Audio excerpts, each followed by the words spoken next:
Hey guys, welcome back to my channel. I am going to introduce myself again. I need to start doing this more often when there's new people on the channel. Hello everyone, my name is Tatiana Green. I react to crime on YouTube. Now this is a place of freedom. I really do give my real opinions, okay? And I'm really blunt about stuff. So if it sounds so crazy like when I'm talking, just get used to it. Because like when I describe like cases, or if I'm talking about a specific crime, I kind of break it down myself, and I gotta really talk about it for me to understand it. So it might sound blunt to y'all, even though it might sound blunt to me. I have to be blunt so I can see how disgusting people are, and I also want you guys to know that, so that's why I'm like that. But yeah, this is a channel full of openness, okay? I need to be open with you guys, and I want to. Also with crime, you have to. You really need to know what's going on. So today, we are going to be talking about another P. Diddy case. Now, this is about the alleged sex slave. This is the interrogation, or I'm not going to call it an interrogation, but this is what he was saying about the freak off parties, as they say. Ooh, y'all, I don't know this man, never heard of him, never seen him. I don't know nothing about this video, but I am really curious about what's going on. All I saw was sex slave. I'm like, he had a sex slave? Ew. That's just so disgusting. I say disgusting, so I don't even know how many times I said it on this channel, y'all. It's just so crazy. You got people that they'll make you do drugs to control you. They'll do other dark stuff to control you, and who knows what this man has been through, you know, allegedly. I'm just saying allegedly because, you know, I don't know what's going on. Now, I know this stuff happens everywhere, human trafficking. I always find it interesting when it happens to men. It happens everywhere. It happens to young men, young boys, grown men. And the only reason I say that is because it's just my personal feelings. I'd be like, how is that possible? Like, how do people actually do this? How do dudes do this to other men? Like, how can you? It's just a lot of stuff that's going in my head. So we're just going to go and react to it. It is like 20 minutes. So let's get into it. Combs. Puff Daddy. Yeah. P. Diddy, whatever you call himself these days. Yeah, go ahead. It is one of the strangest interrogations we have ever covered here on Sidebar. And in light of a criminal indictment against music mogul Sean Diddy Combs, like some people are seeing it in a whole new way. We're taking another look at the bizarre claims made by a man accused of shooting up one of former President Donald Trump's Florida hotels and his connection to Sean Combs.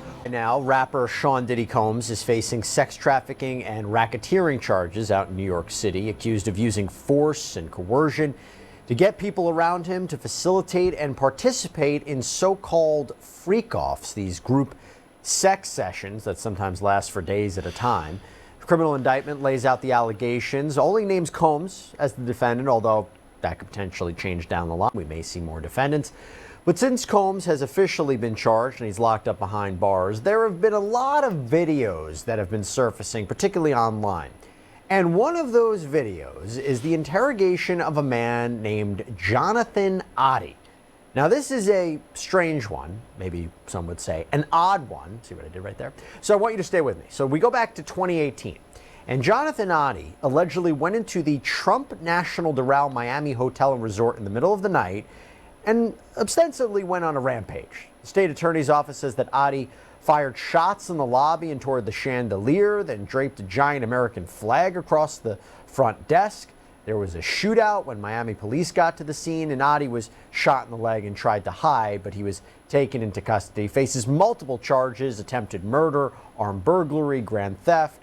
Now you might be saying, well, why are you talking about him? What is his connection to Sean Combs? Well, once Oddi was released from the hospital, he did an interview with police where he repeatedly asked to speak with the FBI, the CIA, Secret Service, the media.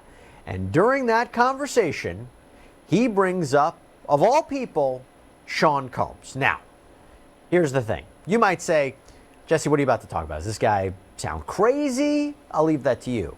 But what he ends up saying back in 2018 is kind of eerie, thinking about what the allegations are right now. And for that, I want to talk about some specifics. And I want to bring in retired NYPD detective Tom Smith to talk more about this. Tom, thanks so much for coming on.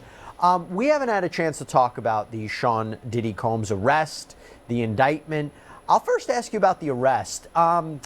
And then we'll get into the Jonathan Oddi situation. But what's your overall reaction about what happened last week? And particularly, I thought it was really interesting because there's this video that's been surfacing, I believe TMZ published, where you can see agents arresting Sean Combs at his hotel at the Park Hyatt.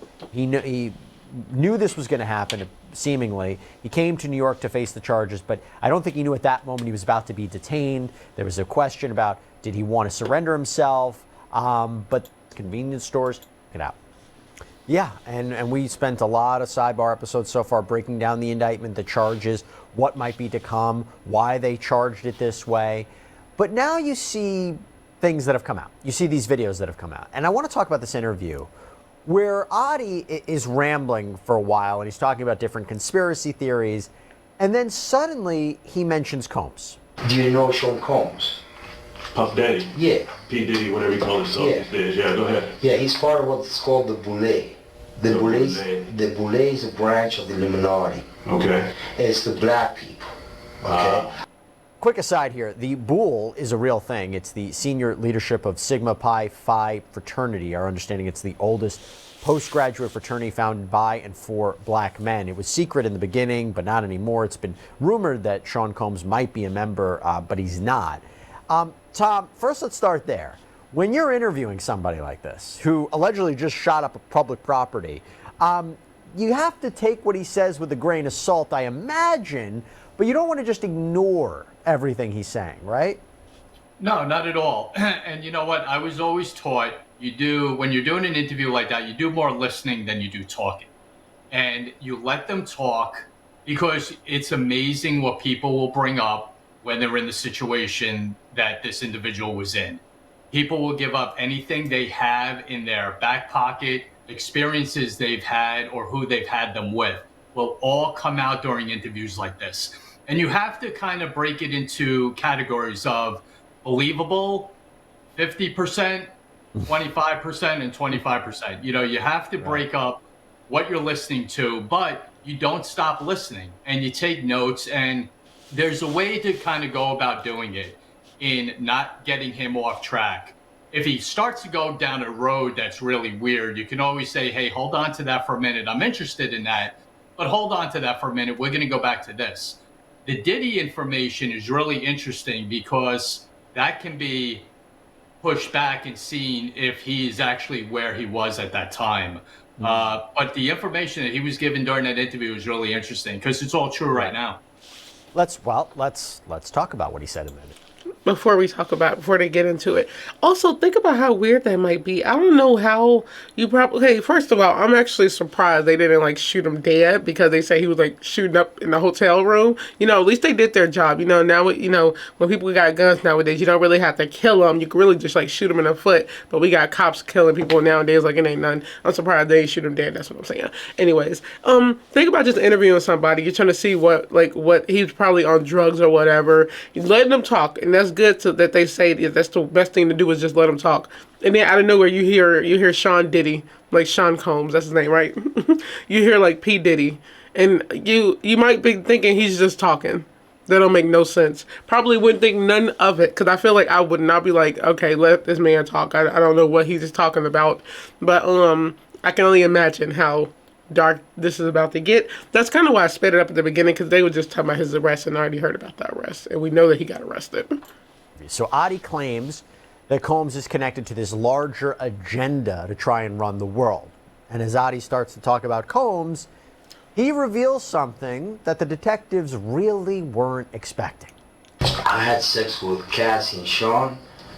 Basically, he would masturbate and tell me what to do with Cassie. I had like 15 encounters, and I heard a lot of business. Because what they would do is Sean talks a lot on the phone and on the TV with speakers and stuff, and I was like a sex slave, okay? For them, that's what I was. That's all right? Now, Cassie is Cassandra Ventura. This is Combs' ex-girlfriend who filed the initial civil lawsuit against him last November, really kickstarted this entire legal story because we saw after that a whole slew of other lawsuits that came out. And eventually this led to the federal criminal indictment. And while she isn't named specifically in the indictment, she is believed to be the person identified as victim number 1 in this indictment. It's with respect to the sex trafficking charge. And her story in her lawsuit and the accusations in the indictment seem to line up. And Cassie claims that Combs abused her for almost their entire 10-year relationship, using his money and influence to keep her from leaving. And real quick too, y'all, I'm not going to pause it too much, but I got to talk about it. Before I get to what he just said, because I was like thrown off when he said like he was a sex slave between both of them. Some freaky people out here. Not him, so Diddy. They says at the time, I'm pretty sure, well, they probably still think that Cassie is like victim number 1. She's not. She's a victim, 100%. There's a lot of more victims. I'm telling y'all, that video of that girl, Allie Carter, oh my goodness, this is just so deep and so dark and so much in there. I'm like, nah, he been doing this since like the 90s. Him and Cassie was together for like 10 years. But I do remember on the other video, they did say, I think he was accused of raping her or attacking her, I think, while she was in college. So possibly, it could be something there. But I got a feeling he been just doing this since he been in the music industry. And I don't know why. Is it just me that I felt like a little eerie with that picture of him in the orange behind like the picture of Jay-Z, because I heard about him too. But yeah, sex slave, between alleged sex slave, hooking up with Cassie and Diddy. How do you even make this happen? Like, you go out looking for somebody, fill them up with drugs, and then just tell them what to do, and just constantly like give them drugs, I guess, to like diminish their mind. I don't know. Wow. Okay. She claims Combs would have male escorts brought to his home or hotel rooms where these freak-off sessions would occur. These elaborate setups were reportedly filmed, complete with lighting and support staff. Thousands of bottles of lubricant and baby oil have been found during the course of this investigation. And Combs reportedly used these sessions for his own gratification. Disgusting. But he also held on to the videos as collateral against whomever might be featured on them. And Cassie says that she was forced to take drugs when she participated in these freak-offs. Sometimes Combs would participate, sometimes he would just watch. An anonymous source told the New York Post that sometimes Combs wouldn't even be in the room, but could see what was going on from an elaborate camera setup in the home. So Tom, this interview is from 2018. The fact that he is referencing this before Cassandra Ventura's lawsuit, before the indictment, before all of this came out, before all of us knew what a freak-off was, that is really chilling and kind of gives us pause. Yeah, it corroborates everything that is going on right now. And this guy becomes a witness. He may have just stated this during a random interview back in 2018, but now he's a witness in the present day. They're going to go to him to see what else he knows. Now, when you have an individual like this, when you get him in this session now of being a witness, and you can kind of guardrail his way of thinking instead of just letting him go off on tangents, who knows what else he has or what other information he has about other crimes that were committed, who else was involved. There's a lot there, and you have to, take him for his word right now until it gets to a point where you don't anymore. But he's going to start corroborating a lot of the information that's out there right now. And he claims that he participated in some of these sex sessions, and he also says he caught an STD. I caught herpes, and I came back and I sued him for the herpes and won. But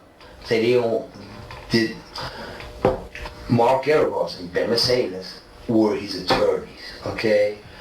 And Christopher Leon's here was my attorney. They asked me to turn in that, which was the video recording, and I did so. They gave it back to me accidentally, and it's possible I threw everything out. It's possible I can produce a copy. So again, this interview is taking place back in 20. Okay, hold on. I believe him 100%, by the way, too. I hate Diddy, disgusting perv who deserved to be thrown away, locked up, and assaulted by everybody up in prison, other prisoners. That's what they do. I hope he is. Anyways, look, there ain't no way. There ain't no way. It's crazy how people got that power. Who found that man for him? They need to be arrested too. And I'm saying that because it's people that do that. He's not going out here looking for people. He's not going out there looking for like sex trafficking victims. He got people to do this. Security guards that go do this. Get them all. Wait, I don't think we think about that. We think about him and the victims and like him assaulting people and watching ill. But you'd be like, who found these people for him also? That's my question. And I believe him because this is so detailed. Ain't nobody just coming in here talking like this now. Come on. Like, I'm just catching an STD, bro. People just hooking up and catching stuff so nasty. Ew. Drugs and, oh my God, just liver gone. The reason I'm saying this, I'm talking about like just the parties. I can only imagine, don't want to imagine those. I would like literally never. It's just so crazy to me that I'm talking about watching. And I'm gonna keep saying alleged, even though this because it's an ongoing case. Allegedly watching everything and touching himself. What is it about sex? Because like people, they control people with it. I just don't understand it. Who's having like freaking 10-day orgies? That's not good, okay? It's not good for the body. I'm pretty sure at that point it's not pleasuring. It's like, what the heck? It's you in a hot house with drugs and just people hooking up, and it's just, I can only, let me stop imagining it. I'm just thinking of like wild animals. I just cannot. I'm like, this scene sounds horrific. The scene sounds horrific, okay? I'm like, I don't know what kind of pleasure he was getting off to this, but it was not a good one. It's like, you're disgusting. This remind me of that case about the lady who, in France, I believe she was in France in a little village. Her husband, I think it was Nicolas, I don't know, something similar. He was allowing his wife to get raped. She was raped by 50-something men. I think like 70. It was like they got like 70 men on tape, but they was only able to identify 50. I need to catch up with that case because that was a crazy one. But I just recording everything like, and what's weird too? All this stuff is weird to me. But how dare he? It's like you do all this stuff and then try to record stuff so you can have on these people just in case they out your nasty ass. That's crazy. Oh my God, I would've. Oh my goodness. I cannot. Cassie's lawsuit ain't nobody finna scare me. That's just crazy. So the officers don't really know what he's talking about. Tom, you think he might be operating with the government? Maybe they're speaking with him. The problem is, of course, is credibility, right? And during this interview, Oddi makes references to a lot of things. He makes references to a cabal of rich people who control the government. He claims the hip-hop world had its own goal. The hip-hop agenda is an agenda to move drugs all over the United States. You need to involve DEA. They move all the dope, all the dope on private jets, which don't get screened by customs, by DEA, inside the United States. Okay, they move what's called high-grade powder MDMA.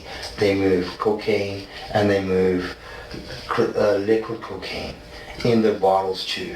Okay, so they put the liquid cocaine in the bottles and they move it. I've seen the liquid cocaine, I've drank it myself, having sex with Diddy and Cassie. Okay, it's not good. He drinks it all the time. All right, so Tom, what do you... And yes, I agree with that. Look, listen, that actually makes logical sense. These people talk about it, these hip-hop artists, they talk about it, rap about it, it's in the videos. And yeah, it might look like it's just a video. They probably flying somewhere else in the video. It's just, this is also why I'm all for like, I know people are not, they're like against using lyrics, like rap lyrics on like crime cases when they get like, when they go to court. I'm on the other side. I'm like, you shouldn't say it. So, and I believe that you did it. So it's like, unless you're phony. It's just like, a lot of these rappers talk it, they do it, and then they look stupid when they get arrested and they bring it up in court and they try to cry and say it's like, no, they shouldn't use that lyric, it's just talking, this hip-hop. No, it's not hip-hop. That's not the world this is supposed to be. The music industry is so disgusting. It's like, not everybody, but like a lot of the hip-hop industry is disgusting. A lot of control here. He knows so much. I'm surprised how much he know actually. Of this, because again, the question is he credible? Is the government relying on him? Maybe they're getting information from him, but maybe they won't call him as an actual witness at trial. What do you take away from it? Yeah, I mean, I'm not anticipating him taking a stand if this even goes to trial. But what you want to do is you want to get his story out there. And what can the investigators do as well? You take his picture and you show it to other witnesses that are now cooperating. Who is this guy? Start kind of backtracking to who he is and get into a profile of him. If he's telling the truth, you start showing it to people who are in the know. Because listen, there's a lot of people no one knows about yet that are cooperating in this case and giving their statements because they want to get out in front of this. They know it's a crime. They know Diddy's in a lot of trouble and they don't want to get swept up in it. So there's probably a laundry list of cooperators with this. And what you start doing is if the stories are the same and you don't need them, you won't use them. If something he's giving is new and credible, then they'll follow up with it even more. You know what's interesting is that in one of these lawsuits, the one that was filed by Rodney Little Rod Jones, this is Combs' former producer, sued him for sexual assault. He writes in his complaint, quote, "They were made aware of this through complaints made by Cassie Ventura and the lawsuit by former Diddy sex worker Jonathan Oddi." So he's referencing him too. And now we tried to look it up. We couldn't confirm if there was a lawsuit that was filed by Oddi against Combs or vice versa. And just to give everybody, here's another sampling where he talks about it as well, because the detectives try their best to steer Oddi back to this issue about the shooting inside the hotel. But listen to what he says. I've had a great life. I've settled $4.125 million with Diddy. Okay, but he's scared that I was going to expose him. I don't want to talk about Diddy right now. I want to talk about you. Help me understand you. I mean, who? So yeah, I don't think they realized at the time how potentially valuable this information could be. And there's no way for us quite at this point to verify what he's saying. But those connections between Jones mentioning him and this lawsuit and the details, it's interesting. Yeah, but you have to understand, it's the Secret Service that's interviewing him. And the Secret Service wouldn't be involved in the investigation of Diddy if it was going back even that far. It might have been a different tone if someone involved in maybe the FBI was doing that interview and heard this information, might have rang a bell with a possible investigation. I'm sorry, real quick. They thought that was style back then? I don't see it. You know, it's a black shirt, jeans, them jorts. Okay. I also heard that he killed Biggie, but okay. Was taking place. Yeah, he was responsible. So you have to understand the Secret Service is focusing on the shooting at the Trump Hotel. And when you start hearing this information about Diddy, I understand them trying to just get back on track with talking about the shooting because that's why they're there. But when you're sitting there, you take note of it, you understand what he's saying, and you pass it on. And hopefully they did that. You know, when you have information like that of criminal activity that's taking place, you hope that they passed it on to the right agency. I don't imagine they would give him some sort of deal. Like, hey, we know you have all this information, you know, about Combs and the inner workings. Hey, I'm not sure they need him if a lot of this is actually on videotape, like we're seeming to be reading between the lines of the indictment and some of the filings from the prosecutors. They might not need him to corroborate these sessions happen. But B, he's charged with attempted murder on law enforcement officers. I don't think that there's any kind of benefit to him that would be given for his testimony. Yeah, probably not. And again, when you look at the enormity of this, I am sure all the information that he gave has already been put out there, put into the indictment, put into the criminal activity, which resulted in him getting arrested. There's probably many, many more that are giving more information about this situation than him. So I could see them trying to avoid him. You want to get credible people involved in this. And again, like I said before, U.S. Attorney's Office in the Southern District are masters at this. They know who to use, what statements to use, and who they want in the event that it does go to trial. So he may not be on their list. And by the way, we looked it up, and it seems that his case has pretty much been in limbo since 2018. He's still behind bars in Miami-Dade County. His case has been continued again and again and again. His next hearing, I believe, is scheduled for October 10th. There was one other thing that he mentioned, you know, the idea of the drugs, right? And we've heard about this before. There have been multiple allegations made against Combs when it comes to drugs.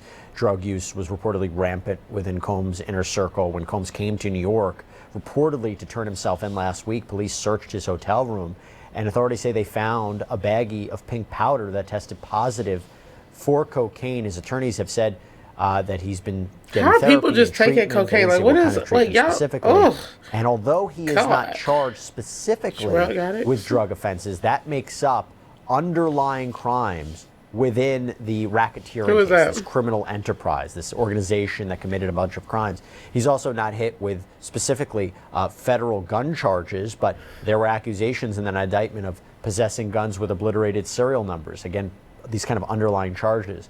From an investigative point of view, when you think about the raids and you think about the connection between drugs and guns and this criminal organization, what jumps out to you? Well, it all makes sense. You know, these criminal activities that are happening is under an umbrella. You know, you see it all the time. Where there's drugs, there's money. Where there's money, there's guns. It's just a equation in law enforcement that we dealt with for decades, and I did personally. So, you know, the other thing is just because this case is in the midst of going on and he's been arrested doesn't stop the investigation. The investigation continues because information is going to continue to flow in. And if there's more... Okay, yeah. I went on and stopped it just because, you know, like, at that point, we already know. This is at the, like, beginning. Even though it was, like, a month ago, it's crazy how they had, like, freaking 300 videos since. It's insane. Wow. You know, it's crazy. Why are people just snorting drugs and selling, like... Ugh, I'm talking about drugs make people do crazy things. And how insane is it, the fact that he was, like, arrested for, like, attempted murder, you know, the whole thing in the hotel, and then they get this whole story out of him. And then you saw, like, the officers, they showed that, like, they were kind of, like, seeing that they don't think he was making sense, so they kind of, like, tried to bring it back to, like, why he was there. But he was talking to, like, you know, talking about Diddy the whole time. It's interesting. I wonder if he was just, like, so drugged up from Diddy and, you know, or probably left him early on and just been drugged up and, like, ruined his life since, you know, because of the drugs. Possibility. It's just, I don't know how somebody could do that to somebody, allegedly. Even though I do believe it. I fully believe this. It's just because they, now that they had that, you know, that was it, but I went to the comments and, everybody said he'd been saying this a while ago, since 2018, and then it's adding up now. And then now the video's out and you see more people talking about it, that specific video. And they just covered the most important parts, I guess, in there. A sex slave. I just don't know how do people get in this line of work. And I'm not talking about the sex slave work, I'm talking about, like, human trafficking. Why do people look for people to do this? Like, what is wrong with y'all? Not, like, you know, people on this channel, I would hope not. But, like, these celebrities. People with money have nothing to do. I think that's what it is. You know, you do drugs and sell drugs and ruin lives, and people would do anything for a piece of change. It's crazy. Especially if it was like $1 million. I'm not doing drugs for $1 million. I'm not ruining my system. Cocaine is crazy. That's insane. That's gonna make you do crazy stuff out here. You know, from all the crimes I be seeing with people that do drugs. No. These freak off parties, but what happened? The only ones I've heard was some that on TikTok when they talk about them. And I'm just like, oh my God. And I just know these videos are going to get worse and worse. Oh my God. The fact that this dude said he was, like, forced to have sex with Cassie and Diddy at sometimes. And then, you know, sometimes he would just hook up with her forced while he watched back there, and then, or went in another room and watched him probably jerked off. I just ugh. People are so disgusting. It's crazy. This dude, it's crazy. How did this happen? How did this go on for so long? People are so scared to say something, but then they was also signing contracts. So you got that part. Then there's all these celebrities involved. It's like, oh my God. Jeez. It can't be me. That's all I'm saying. Yeah, it can't be me. Like, I would have... You know, and in the video early on, y'all heard me say, or kind of, I don't know if you did, I was talking about how it couldn't be me, and I was like, but they kill people. They be killing, taking lives, man. Like, when people don't do what they want to do in the music industry, I would just have to go hire my own hitman, go handle it, and, like, I'll have to do what I gotta do, because that's what they be doing. This is crazy. I didn't think, like, Yeah, I didn't know. I knew he was a sex slave from the title, but some of the stuff he said, it makes logical sense from the stuff that they have now. You got this dude doing, like, this man selling drugs, having sex slaves, human trafficking, the stuff he did to Cassie, the stuff he did to victims before. Like, oh my God, I wonder how many slaves did he have? Was the dude, like, forced to hook up with people at the parties? I'm so curious. Y'all remember that scene? This got me thinking. Y'all remember that scene? And, was Tyler Perry ever at these parties? I need to look that up real quick. Hey Siri. Hey Siri. Was Tyler Perry ever at a Diddy party? Tyler Perry panics after Feds. Oh, they got a question. Tyler Perry panics after Feds question him on Diddy business. Diddy have huge plans with billionaire? The only reason I asked was because, you know, about the movie with Tyler Perry is because, like, the scenes he be having in these new movies, I cannot with.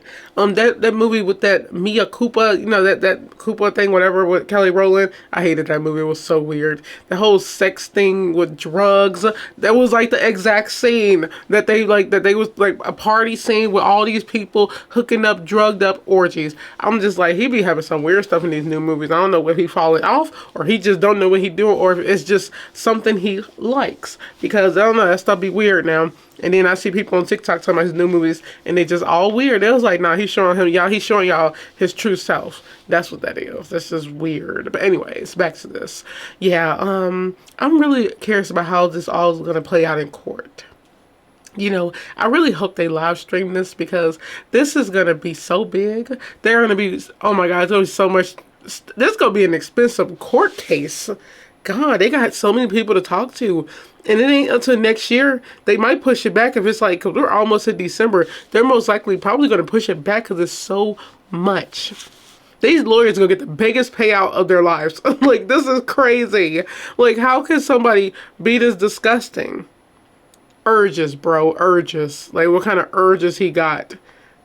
How did he end up like this? What was his childhood like? Like, what makes you, is it just money and power that you want to do this stuff and to inflict pain on others? I feel so bad she was not able to leave Cassie. Who knows, like, look at all the stuff he probably had on her. It's like, I'm sorry, you had to release the videos. You had to release stuff on me. I got to go. I'm like, I don't care if I'm like, you threaten to release this stuff. I don't release it. I don't care. I would literally hide and go off grid. Like, y'all would never hear nothing from me if I was her. She should have left and just like went to another country, went off grid, get off the internet, don't get no phone, get a landline. Like, it's possible to get away. You can fake your own death. People do it all the time still. Like, the people be saying Michael Jackson still. I didn't mean it alive. But it's like, it's possible. I wouldn't have stayed in that situation. I would have left, and then I would have made a video about everything, then I would have left. Because he most likely would have sent people on her if he knew that she was leaving or knew that where she was going. But you got to be careful. You got to plan it. I would plan it out strategically, like my leave, like my plan to leave him. Like, I probably rob him, because it's like, why not at this point? He ain't gonna report it because he don't want none coming out. And then I would still do a whole video of me like in the middle of nowhere, like a field, because you can't trace that. And it'll have to be like so on a VPN so nobody knows. And then I will say everything. And then I'm like, after that, I'll have to get on another flight to go somewhere else. I'll have to get a whole new passport. You got people who do fake passports, like change your name, change everything. Just wear glasses for the rest of your life. They don't have to know nothing about you. Don't have to see nothing. But dang, people take pictures, so you have to really change your look. If you had a good makeup artist, it's possible to change the features. Yeah, it's possible. Like, I would have been got out of that situation. I'm like, y'all got to kill me or I'm gonna leave, well, they wouldn't be able to, because I'm talking about I would be gone in a heartbeat. Especially when I had the money. You're like, oh my God, I would have been left, like went to Antarctica or something. Like, anybody going over there? Oh my God. Like, I would have, oh my God, the plans. Anyways, what do you guys think of this? I'm really curious. This was crazy, you know. All his stuff is crazy and it's only getting worse. Sex slave. Disgusting man. Sick perv versus man. Oh my god, I can only imagine what else I'm about to watch on this channel with this stuff. It's crazy. So on that, I hope you guys enjoyed this video. Don't forget to like, comment, share, and subscribe. Thank you all for the new subscribers. I hope you guys are enjoying it. We talk very freely, like I said here. I'm very blunt, but this stuff just be getting to me because a lot of stuff is just like Hollywood in the music industry. This stuff should not happen. These people are not above anybody else. Little did they know, people control them. Like, I need to say this, like, people make their money, like, they make their money from people buying this stuff and downloading stuff. So the regular citizens really have the power. Like, y'all really could end all of this if you really want to. But on that note, I hope you guys enjoyed this video. Stay safe out there, stay aware out there, and stay alert out there. And I'll see you guys on the next video. Bye.